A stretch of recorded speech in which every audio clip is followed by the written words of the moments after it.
Yeah, it's well, when I played here as a player, it was so just Midwest guys, and the previous coach took the Midwest guys. They were a great athlete, was trying to teach them how to play volleyball, and it was great. But a lot of us just didn't have a ton of experience playing. So when it came down to crunch time, or it came down to some of the finesse plays or the consistency, we necessarily didn't have it at all times.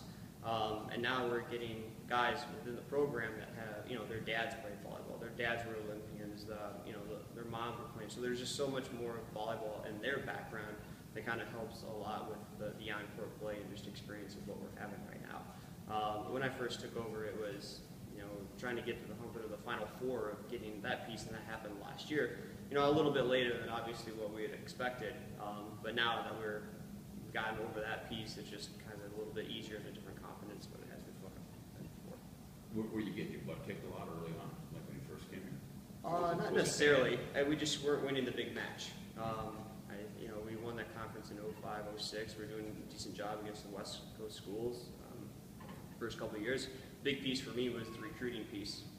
When I first took over, I hadn't seen club volleyball in like 5 years, and to me, it was like everybody really struggled with me, and I couldn't believe that these guys were playing at that college and this college because they were high school kids. And so I think it took a little bit of a time, a couple of years after my coaching, to figure out the recruiting piece, and then you started seeing the recruiting piece, the positives coming into that 2010, 2011 era. And we were doing a pretty good job, but we just couldn't win that big match. And I think now we've got guys that have played in those big matches, and then now obviously transitioning to winning these big matches in college.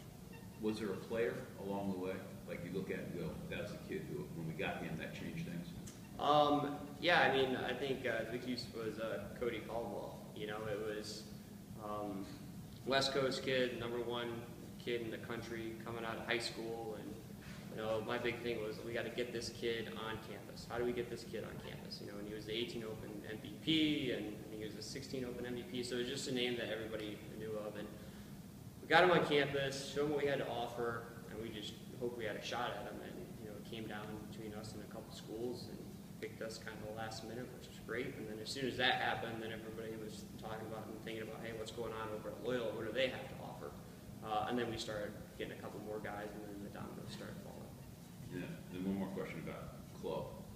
Boys club volleyball in the last few years has really blown up in this area. Yep. And you've got a club, right? Yeah, absolutely. Yeah. Yep. And can you talk about how that's all tied in together, and how it's got to help, like you, Lewis, the MIVA, the EIVA, all that? Yeah, absolutely. There's, I don't even know how many teams in the Chicagoland area. Just in the last 10 years, it's just exploded around here. But it allows us just to spend so much time and see a lot of kids. Especially with Lewis and I, everything's in our backyard. And Dan and I do our best to keep the best Chicago kids at one of our 2 programs. And yeah, we're going to battle head-to-head on things, but we're 2 totally different schools on that piece. But it's just, it's great for our university, Dan and ours, that we've had a lot of success. And I think that that's helping grow the Chicago club area as well.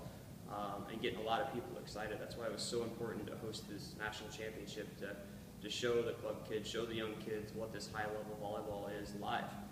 And this is the first time that in this Chicago area that we've had an event like this. Shane, I remember reading somewhere, and correct me if I'm wrong, that when you took this job initially, you were fearful that the program was going to get cut. Mm-hmm. Can you just talk a little bit not only about the kind of culture change within your program gained here, but just kind of the culture change within the athletics department at Loyola? Yeah, my first season was the 03-04 season, and it was a job that I took because, I heard that it was going to be given to somebody else, and I wasn't too excited about that. So it was offered to me, and I said, I'll take it for 1 year.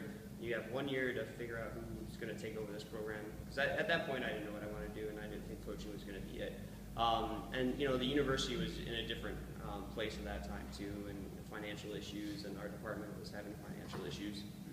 But then after year 1, I kind of enjoyed it a little bit and had some fun, and they made a commitment to me as well as the team, and we've kind of been more and more support as the years go on. Joe, just jumping back to the match really quick, from what you've seen with Stanford, is there a player or an area serving-wise that you guys are going to want to exploit this in this upcoming match, or have you not decided on that yet? I think, in comparison to last night, we really got to focus on getting serves in first, and then going from there, and really making sure our serve and pass game is on point, and then everything will follow after that.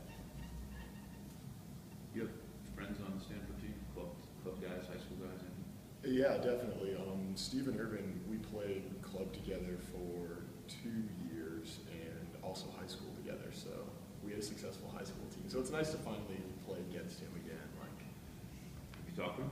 Yeah, I talked to him at the banquet, and then yesterday he sent me a really nice congratulatory text. So I doubt he'll be that friendly tomorrow, but Seems like a nice fellow. yeah. You and Costa, you know each other well? You know, as far as professional, but yeah, absolutely. He's always a stand-up guy. Enjoy conversations with him.